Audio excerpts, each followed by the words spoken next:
No século XIV, a Europa vivia um período de transformações. Cidades medievais floresciam com o comércio, catedrais góticas se erguiam majestosas, e a população havia crescido significativamente.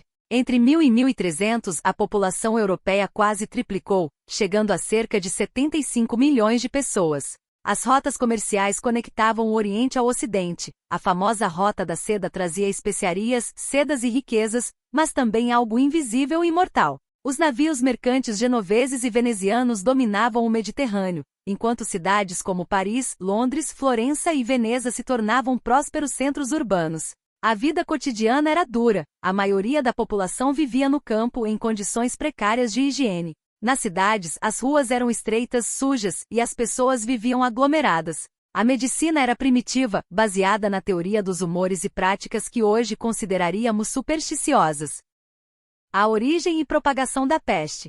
Em 1347, navios mercantes genoveses atracaram no porto de Cafa, no Mar Negro, depois de uma viagem infernal. A bordo, além das mercadorias, viajavam ratos infectados com pulgas portadoras da bactéria Yersinia pestis, o agente causador da peste bubônica. A doença se espalhou com velocidade aterrorizante. Primeiro atingiu os portos do Mediterrâneo, Constantinopla, Messina, Gênova, Marsella.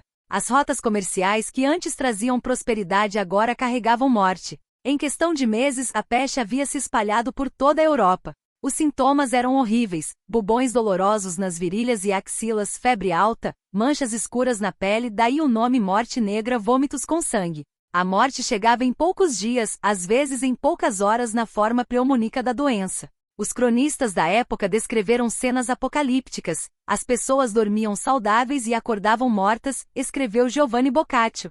Famílias inteiras desapareciam da noite para o dia. O impacto devastador. Entre 1347 e 1353, a peste negra dizimou entre 30% a 60% da população europeia. Cidades inteiras foram abandonadas. Estima-se que morreram cerca de 25 milhões de pessoas, um terço da população do continente. A estrutura social medieval entrou em colapso. Servos morriam nos campos, deixando terras abandonadas. Sacerdotes que cuidavam dos doentes foram dizimados. Alguns mosteiros perderam 90% de seus monges. A autoridade da igreja foi questionada. Onde estava Deus em meio a tanto sofrimento? O sistema feudal começou a ruir.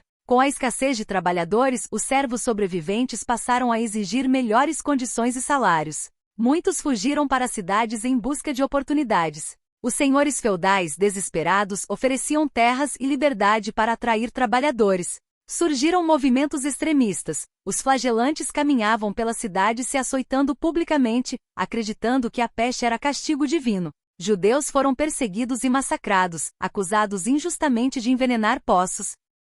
Como as pessoas enfrentaram a crise? Diante do horror, as pessoas buscaram explicações e soluções. Os médicos medievais, usando suas teorias sobre os humores, prescreviam sangrias, purgativos e ungüentos. Alguns acreditavam que a doença era causada por ar corrompido, e acendiam fogueiras para purificar o ambiente. Surgiu a profissão dos médicos da peste, que usavam máscaras com bico longo cheio de ervas aromáticas.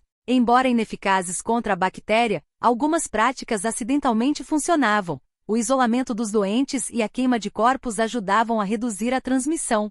As cidades implementaram as primeiras medidas de quarentena da história. Veneza estabeleceu um período de 40 dias, 40 giorni, origem da palavra quarentena, para navios suspeitos. Milão fechou as casas infectadas com tijolos, trancando dentro tanto doentes quanto saudáveis. A economia se reorganizou. Com menos pessoas, os salários dos trabalhadores aumentaram drasticamente. Mulheres assumiram papéis tradicionalmente masculinos. A mobilidade social aumentou. Muitos pobres herdaram propriedades de famílias extintas. As consequências e o legado. Paradoxalmente, a peste negra acelerou o fim da Idade Média e ajudou a inaugurar o Renascimento. A redução populacional levou a uma melhoria nas condições de vida dos sobreviventes. Com menos bocas para alimentar, havia mais comida per capita. Os salários aumentaram, permitindo maior consumo.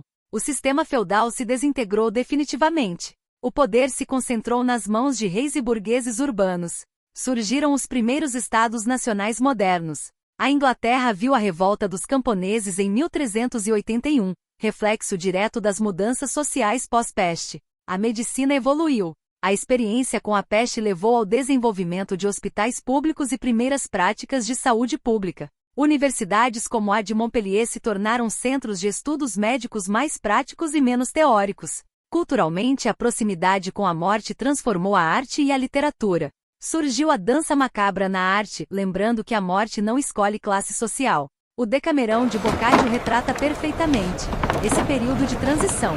A peste negra não foi apenas uma tragédia, foi um divisor de águas que encerrou definitivamente o mundo medieval e plantou as sementes da modernidade europeia. Se você ama história e mistérios do passado, inscreva-se agora no canal e não perca nenhum fragmento.